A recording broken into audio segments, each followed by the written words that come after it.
نبي عيسى عليه السلام يدول برتي أنا كان سينجو إيسان دوئي جرا هندبو هنگا قويا قيامت سنيفو رقان قرآن الرائن سيفيدا آتي دبي تنرتي هندون يو خجت تطاتي قطت ربين هندون إيسان خجو قرآن الرائن آفد دمو إيسان الرائن آفد دمو كتنا الدنا باس سينجا فدا قرآن ما في حديث الراسي في ده تقوم فلدوها تقوم الرائن ياسويانا غاريدا تكفى درارتي قرآني جتش إرجما جتش ربي والآنيتي أيه أسمع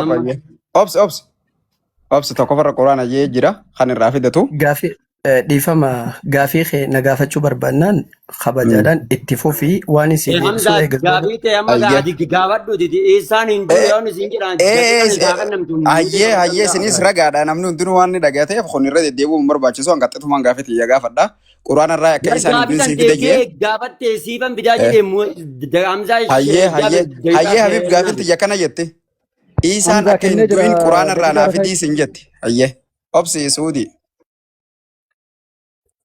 الرخاء ما خنوا قافت يجا فردين إبراهيم ساتي الرخاء حمزة جابر أوكي الرخاء إتبع الرخاء أبشر اتدي ميمورت حبيبي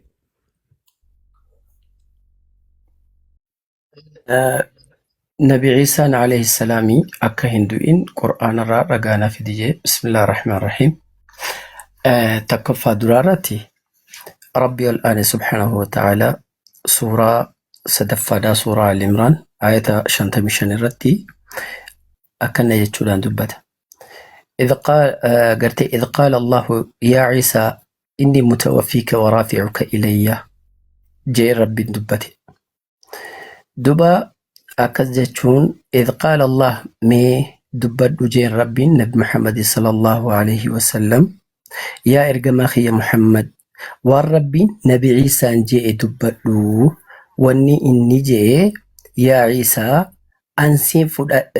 ansi fuudheetan Yahudaa jidduudha sigalee Yahudaa jidduudha si baasa yookaa haqa keessii kenna takkaahuu siifiin guuta gaafaan an gartee guyyaa sigala guyyaa akkanatti duutaa jee guyyaa ani akkanatti duuta je'ee sii himee sigala takkaahoo murteesse duuta malee Yahudaan sinajjeeftuu rabbiin jeen jechi mutawaffii kajuu kuni du'uu je'etii namni tokko akkasi fudhata lakki du'uudha miti mutawaffii ka jechuun jechi gartee mutawaffaa juu kun rabbi subhanahu wa ta'ala حتى سورة الزمر كيست اللي دبته سورة صدوم سقل فادا آية أفرتمي لمرت الله يتوفى الأنفس حين موتها والتي لم تمت في منامها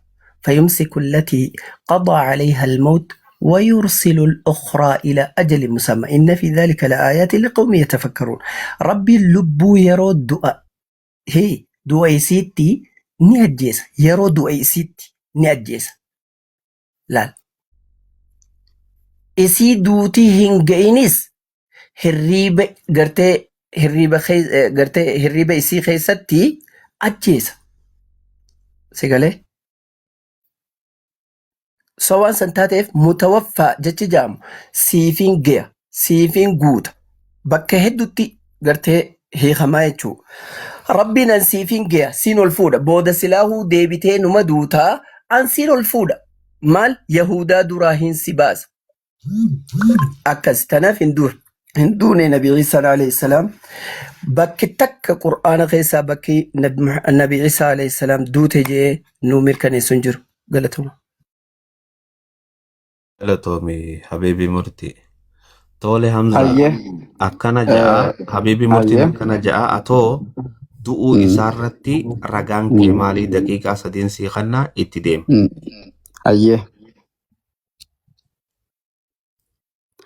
آياتما قرآنا إني في دي خانوما خيما في دي نتو قرو بليسي خينا آدني قرآنا خوني كنا جا خانوما إني في دي خوني سورة آل عمران آيات شنتمشاني إذ قال الله يا عيسى إني متوفيك حقا ربين إيسان جو يا إيساني سين أجيسه ورافعك أولين سفر إليه gama hayyatti amma waan birarra wal dhabu osoo hin taane mutawaffiikaa fi ilaa yoomil qiyaamati jecha yoo kana dagatenni mutawaffiik jechuun Isaa qofaaf osoo hin taane ilma namaa addunyaa tana gubbaa jiru guutuu gizee haasa'u rabbiin isiniin ajjeesa mutawaffiik jeetti haasa'u duutanii jirtan gama kiyya dhuftan jaan hin deebitanii kanaaf jecha yeroo hunda mutawaffiikiin bakka du'aati jechuudha qaata biraatiin isinii fide akka du'a ta'es keenya irratti jechuudha keessa irratti isinii fide keenya irratti isiniif hin fide duuti isaatun ilaa yoomil qiyaamatti maasanuulaan ilaa yoomil qiyaamatti thumma eeganaa ilayya marji'ukum nuutiitu gara isaanii dhufa jechuudha eeganaa gara kiyya isiniin fida faakum murteeniin godha beeynakum jidduu keessanitti fimaa kuntum taxtalifuun waan isin irra wal dhabdoo taatan takkammatti jirru tana keessatti guyyaa qiyaamaatti hukumii godhamtee yaa rabbiin mutawaffiik jechuun ammaan tana du'a akka ta'e gizeeniif rabbiin nuun ja'u jira jechuun nutti gizee himu laal suuratu sajdaa keessatti aayata 10 irratti qul yatawaffaakum malakul mawti alladhii wukkila bikum ثم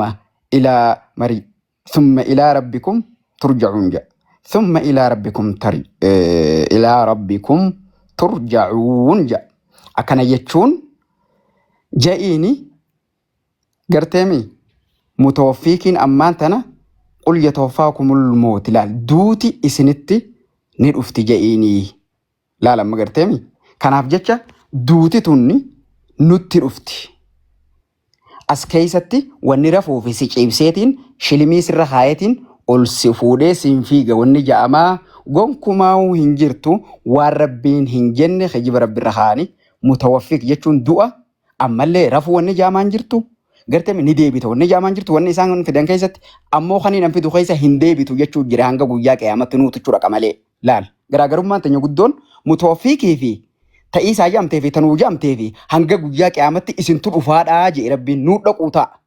Isaan ni dhufu rabbiin isintu dhufuu ta'a osoo nutti himu isaan ni dhuftii tana jarri eeysaa fideedha. Waan rabbiin hin jiin khijiba keessa haayeen jechuudha. Akkasi quba qabaadhaa.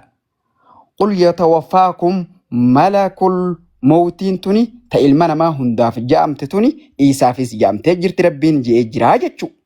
Kanaaf jecha gaa isinuu waan keessaa filattan ni beeytan deebuu wanni jaamammoo hin jirtu nuti immoo achi dhaquun quraana keessa jirti isatti dhaquun nutiitutti dhaqa jechuu ayata biraa immoo akka nuti gizee dhayinne jechuu akkuma dhayinnetti mubaasharaa isaa wajjiin rabbii fi inni wajjiin haasoynu isiniif hin fidaa jechuu meegaa inninis addunyaa irra deebi'ee inni wajji haasawaa fidu ammaas. Daqiiqaan kee dhumate Hamzaa Ibrahim. Karaa Habiibii murtiitti deebiifna murtii deeqaan sirra kaayaa ragaaleen biraa yoo jiraate amma yatawaffaakumii fi mutawaffiin san lachuu du'a qaceelchitii jee Hamzaanii atoo akkam jettame.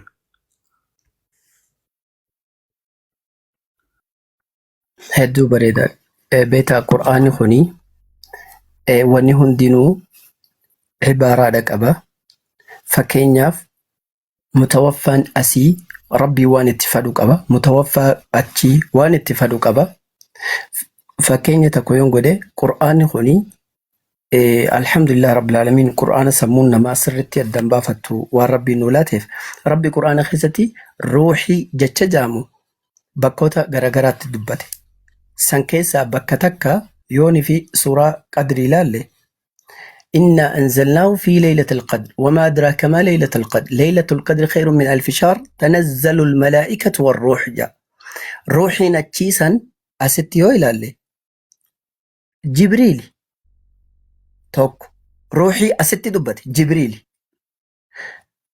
سورة شورا خيستي آية شنتمي سدي ممارتي رب دبت سبحانه وتعالى روحي جيد دبت سيقالي وكذلك أنزلناه روحا من أمرنا وكذلك أنزلنا إليك روحا من أمرنا أكما سنتي بوفني جاسرتي روحا مال قرآن أتشت روحي نتشي قرآن جامتي روحي قديم مو مال جامتي جبريل يو سورة ولي خيستي أتشدي بنهو نزل به الروح الأمين جا لبو أمنمتو تاتي روحي أمنمتو تاتي جبريلي قرآن خنام بويجا أتشي ولتس جبريل أتشي قديتي هو جبريل أستي هو وكذلك أنزلنا إليك روحا من أمرنا قرآن روحنا سيقال سو ربنا الآن سبحانه وتعالى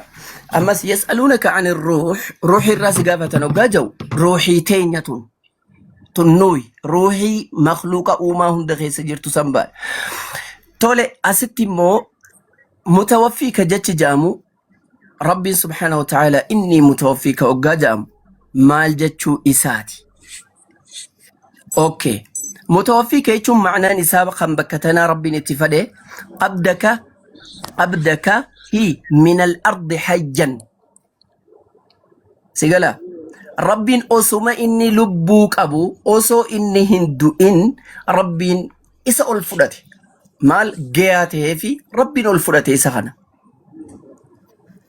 أكاسي بكي تكلم بكا أجيسي الفراتو جو هنجيرو يوني في مفسر توتال اللي أبا وان كان أكستي فسري بكتنا لفقاهوتو نمر إيجما جتشم بربادا قالتهما مير هادفو مبارك مسمى برو ويتا عيشرو والله ويتا بيجرو مركا كيسي كاتي tole hayyee taranyaanta jaami Muhammad Aman mute godhad obsi hamza obsi guutak Muhammad Aman silki sibira sawaatiti achi khabiraati ilaalaas keessa ta'e isaa mute godhad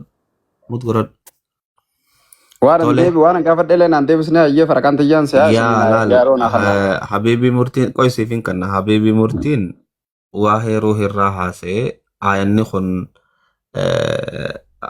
ruuha hoggaachis jedhu waan adda addaa baanaa asittillee mutawaffiikaa tanaa fi kul yatawaffaa kumiinsan waan adda addaatii jee mutawaffiikaan tuni gama kootiin si fudhaa oliin si fudhaa jee wanni inni jee waadixa gama hamzaattiin dabarsaa daqiiqaan see kannatti fufta.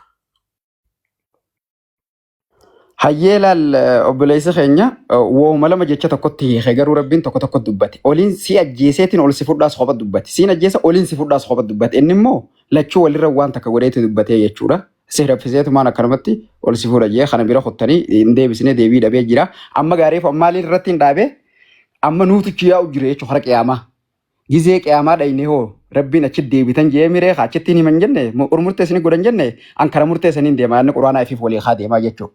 Suuratul Maa'idaa aayata 117 irratti kana ja'a.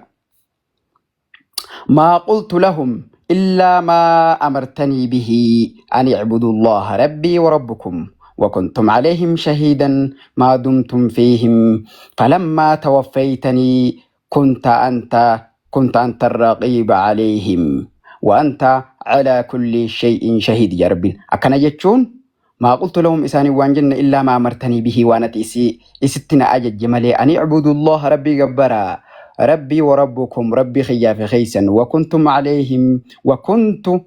وكنت عليهم شهيدا ما دمت فيهم آتي ربين إساني الرترقا لقرتمي bakkaan isaan keessatti ture sanitti jechuudha rabbiin isaan irratti ragaadha jechuudha waan inni dalage qaceello beekee jechuudha rabbiin hogguusanii falammaa tawaffaytanii hogguma na ajjeestee kunta anta raqiib alayhim ati isaan irratti tiisa turte laal isaan gizuma rabbiin isa ajjeessu rabbiin ni beekee jechuudha waan ta'ala kulli shay'in qadiir ati kana irratti garteemi dandayaadha jechuudha yaa rabbiin waan ta'ala kulli shay'in shahid kana irratti ati ragaa waa hundaati jechuudha kana irratti kuni deebisaa qubsaa guyyaa qiyaamaa garteemi isaan nu jidduu dhaabbatee rabbiin illeen osoo namni tolkoloogiin akkammaa kun hin jirre dhugumatti jechuudha rabbii fi nuu fi iisalleen asitti ceephaleen jechuudha hogguutan agaa warri akka hamdii fi jala deemtonni guutuun isaatu asik kasaaranii lafa dhawaniiti warri akka keenyaa kun nagaya baa jechuu isaan hin deebi'u dhugaadhaan gabricha rabbii tajaajiluu asitti ragaa rabbiin amane nuu buuse kanatti amannee najaa baanee jechuudha warra walda beegaa rabbiin ni ta'aa fi numaatiitu deebisaa qubsaan irraa sa'ee mutawaffiq jechuun du akka taates fidiyanii yeroo matanaa isaaf hin dhiisaawwan numaan ulul albaab immoo Allahu akbar daanyaan murteessuun dadhabina itti fufa. tole hamdi sirraan kaaya daqiiqaayi fudhadhu. Galatooma. Daanyotaan murtee qabaa akka feetani. Okay, galatooma. Osoo daanyotatti hin dabarsineen dura obboleessa keenya Hamzaanii gaafii xiqqishummaa qabaaf maaliif daqiiqaan takka qoftii nuunaaf gahaadha deekuma takkitti amma deemu jirtan keessatti fixa Hamza ati qur'aana kana eenyutu akkasitti hiike Nabi Muhammad sallallahu alaihi wasallam akkas jeemoo sahaabotatu akkas jeemoo sigala gartee warra mufassirtoota irraa eenyutu rabbiin ajjeeseeti ol fudhate jee hiike takkitti mutana galatooma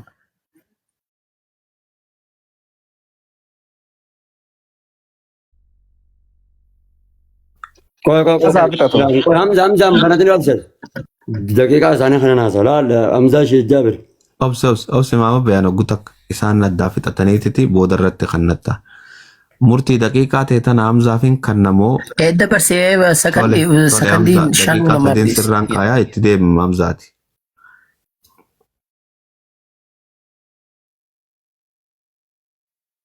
Hamzaatti deem daqiiqaa sadeen.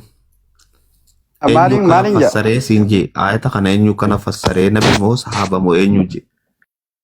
Ayata quraanaa kana moo? Siin ajjeesaa jechuu kana nabii jee moo sahaabaa jee moo eenyu. Okay bareedaadha. Laal ayata quraanaa kana rabbiin gaa nabi Muhammad irratti lisaanan arabii mubiiniin buusee jira. Sanirraa arabii lisaanan arabii mubiiniin kana namni hundinuu ni beekaa. San gubbarra dabarii rasuulli rabbiitis akkuma asirra barraa'e kanatti fassaree jechuudha. Mee wanni nan isin gaafadhu keessaa quraanni kuni mutawaffiq jechi jedhu kuni Ingilishi jijjiiri, afaan Oromoo jijjiiri, afaan addunyaa kana hunda jijjiiri. Yoo du'an taane, yoo diziiz hin taane, yoo Ingilishiin du'an taane ani waa takkan beeku ammaan isiniif sallima jechuudha.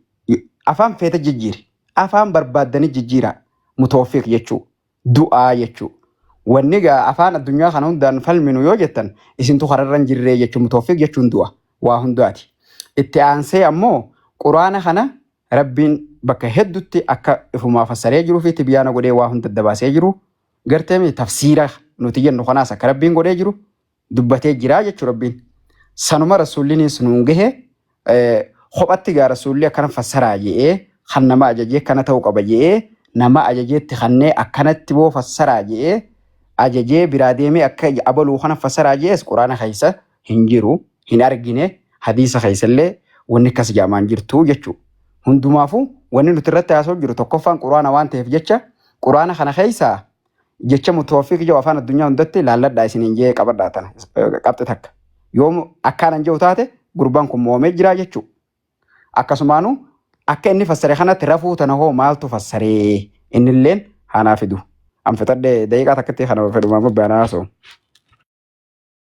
Tole, qoy, mama bayan jarat ismatti murtittiin deebisa. Murtii daqiiqaa sadeen siifin kanna. Itti deema. Lakki galatoomii wanni niin anjuu waan biraa miti. Qur'aana kana rabbiin ol aane subhaanahu wa ta'ala nabi Muhammad irratti buuse alayhi afdalu salaati wa azka tasliim. Wanni irra buuseef akka namaaf Nabi Muhammad sallallahu alaihi wasallam addaan babaasuufi akka addaan babaasuufi Rabbi subhanahu wa ta'ala Nabi Muhammad irra buuse. Eegaga Nabi Muhammad addaan baasu taate Qur'aanni kun beeytaa innama unzila bi'ilmi Illaahi Qur'aanni kuni beekumsa rabbiitiini beekumsi rabbii bu'e beekadhu beekumsa rabbiiti. Beekumsa rabbii kana afaan Arabaa qofa beekuudhaaf hin hiikkatan.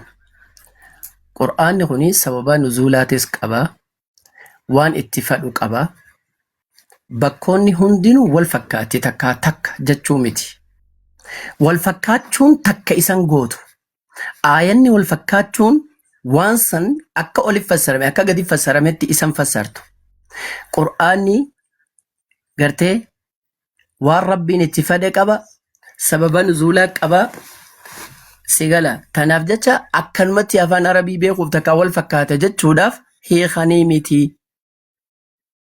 Qur'aanni bakka irraa nu gahe qaba. Warri Qur'aana kana nu gahe akkamiin fassare namni tokko kan du'eeti takka ajjeesee ol fuudhe jira. Lan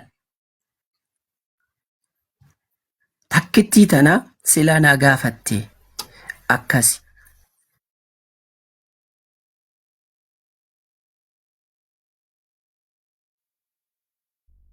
qabatanii Hamzaa Sheekh Jaabir yeroo Deeqa takkatti haasa'e maamma ba'e. As dubbachuun hin danda'a. Gaafii Wabsineen tuuti batanii absi. Amma laal Hamzaa Sheekh Jaabir. Sadhaaf maamma ba'e na haasa'u achi boodan seeqan. Laal amma jari lachuu akka nuti teenye laallutti gaabii walii dhiyeessaa jiran. Amma Hamzaa Sheekh Jaabiris kasaatii kennuuf akka itti dibbatu wallaaleet kunis kana na haabiduu ija kunis na haabiduu ija hanganuma naa gafadhu ija. Silaa namni bu'aati maayikii banatiin silaa namni tokko gaafii tokko eega walii dhiyeessan tokko kanaa jalaa cufeefi silaa osoo itti deemani mee bara bakka tana mee ilaala amma hundi lachiitu gaafii walitti deebisaa jiran tokko kana lammaffaa dootto bu'aatiin maayikii banatiin qabadhu hanga daqiiqaan numti achi booda siifaa kan quraanni nama irratti buufame. Dhaabi bakka dhumee jira dhaabi. Daqiiqaan haadhumtu hin qabatin. Dhumte dhageeffadha. Ani daanyotatti waa qabamma. Narra kaan. Saatii qabeef. Lakki amma gaafii daanyotaaf hin dhiise. Daanyota afaan addunyaatiin mutoofiq jechuun du'aa isiniin jee. Afaan addunyaatti fassaraa arabittis du'a waan ta'eef. Daqiiqaa siifaa qabu inni siifaa. Daqiiqaan seeqan naam zaaboo. Aanarra kaayyee. Daqiiqaa fudhadhu. Ayyee. Haaya na dhageeffadha. Ani waan inni naaf fide hunda deebiseefan. Karaa gabaabaa wanni isin beekuu qabdan. Inni immoo ani bar nuti bar du'a isaan nu dura du'ee nuti jala yaaneeti achitti rabbiin akka gartee nu jidduutti haasawee murtee nuu godhu dubbatee jira. Hanga guyyaa qiyaamatti wal dhabdeen itti fufaa gizeen bira dhuftan ammoo murtee isin jidduutti hin godha jee ayata sanillee itti aansee rabbiin gizee achi dhayine haasawee nu jidduutti abbaan haqaa baramee warri hajibe akkasitti azaabatti fedhu rabbiin kana fedhu hojiisa jechuudha. Achirra jira khayya bakka rabbiin qiyaamaatti nama haasofsiisu sanirra jira. Inni ammallee achi hin dhayine moo Isaa kana eega dhufe gaa warri du'e kun hundi addunyaarra du'ee du'aa ka'ee dhufe asirra rabbiin addunyaarratti itti haasawee murtee jiddu godha. Gizee isaan dhufe. Gizee isaan ni dhufa jee. Naa qabi tana takka jee. Akkaan anaayata haasawaa nu jidduutti rabbiin murtee godhu san fidetti addunyaarratti isaan haasawaa fidu ta duraa. Itti aansee immoo mutawaffiq jechuu afaan addunyaatiin fassaree yoo diziis hin ta'in anaa qixaaxamaaf isiniin jeetiin jira. Anaa kijibaa naatu albee. Kunoo dhiirti kana qomadaatti. Qabadha. Mutawaffiq afaan addunyaa guutuuniin isiniin jee. Arabirraa kaasanii. Du'a qofa akka ta'e haanaa mirkaneessituu daanyaan tiraanisleet goote. Kabiraa immoo akkaanan achitti isaan gizee dhufe rabbiin hukmiin hojiddu godhu sani eegee inni addunyaarra dhufaa hin duune jee mee bakka rabbiin ni dhufeeti isin jidduu taa'ee isin salaachisee yookiin amantii tamiin isin geggeessee kitaaba kamiin isin geggeesseeti akkasitti murteen dhumattii haja'u ayata quraana keessaa naaf fidu. Lameen tana qofa naa gaafadha. Ija baasuu dhiisima amma bayan. Gaafii lamaan tana qofa qabadhu. Ustaazni ni dhagaya gaafiin tiyya lamamu.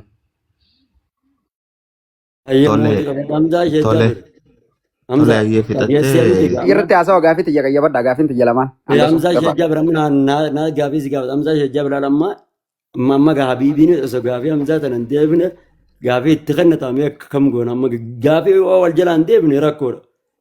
Mee haa deebisu. Takkallee na biraan qabu. Gaafii takkallee na biraan qabu na irraa qaba gaafii lamaan tana qofa. Hayya Hamzaa Shajjaa biraa deebisu.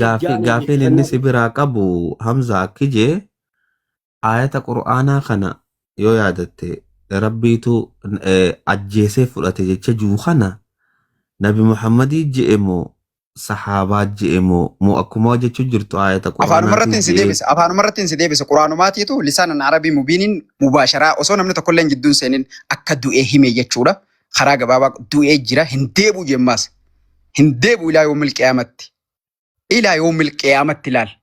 Thumma eeganaa هيا ثم مرجعكم إلى يامي أنا قرآن إكسي ثم نوتيتو أجنا أشتت تديبي أجتشو اتلاك عمله إن نلفو هنگا بوجاك أمتى في متوفيقين الزوا دون نبي عيسى دا متوفيق بيشان ناف جيسي أفان الدنيا تناجيجير الدنيا دفع دانيوني ربي فسرجيه تجير في قيامات إن ديبو أشتي نمني متوفيقات نجواتي خينيو سنجبر ربما خان إلى يوم القيامة جيني بر نما بنون اللي جزيني في ملاك دوتي سنت لفتو جئين نول الرت اللي دبته قال الله يا عيسى إني متوفيك ورافعك إلي ومطهرك من الذين كفروا وجاعل الذين اتبعوك فوق الذين كفروا جيك ست إلى يوم القيامة خناتي جاء قيامة تك كتانا جاي تك مو متوفيك كنا مو قل يتوفاكم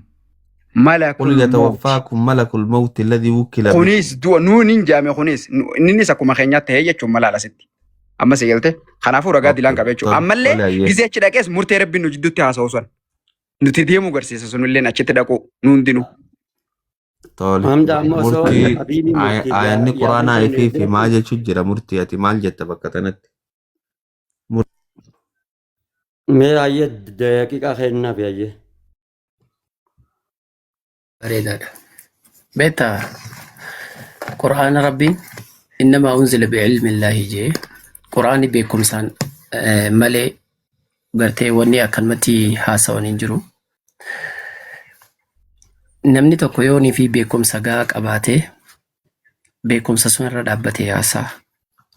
Tole ilaa qiyaamatti hin jiru hin dhufuu jee kana hima jira malee gaafii nan gaafanne. Ergama Rabbi sallallahu alaihi wasallam bakkoota hedduudhatti hadiisa hedduu keessatti waa'ee Nabi Allah Ciisaan dhufuudhaa tartiiba galchee nuu himee jira.